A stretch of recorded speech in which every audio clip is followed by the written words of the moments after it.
Dimanche 27 janvier, comme vous peut-être, des gens sont allés à la messe. C'était à Jolo, une petite île au sud des Philippines, à la cathédrale. Au moment de l'Alléluia, une bombe explose.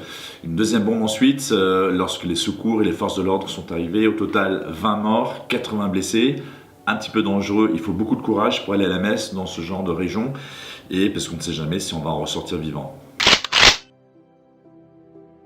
Malheureusement, cet attentat n'est pas vraiment surprenant. C'est une région qui est en guerre depuis 50 ans, à peu près 150 000 morts, avec une population majoritairement musulmane et un groupe d'islamistes sécessionnistes qui veulent l'indépendance de leur région, qui sont en guerre contre l'armée philippine depuis tout ce temps.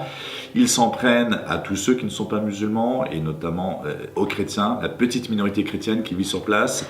J'étais déjà allé dans la région, à l'île de Basilan, qui est juste à côté de l'île de Jolo. Il y avait eu un attentat contre la cathédrale également.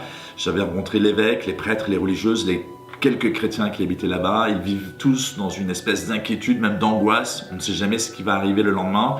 Et c'est une région où, là encore, il est difficile d'être chrétien. Et on peut s'attendre à d'autres violences dans les semaines, les mois à venir.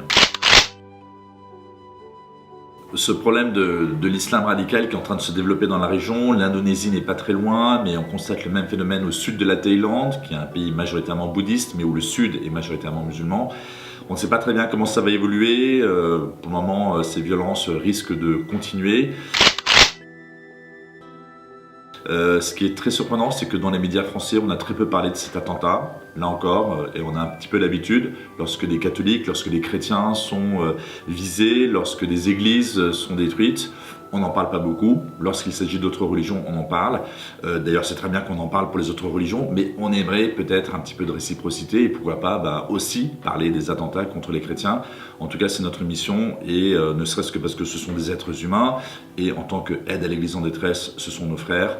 Il est important pour nous de ne pas les oublier et de continuer à les soutenir par la prière, par le partage matériel.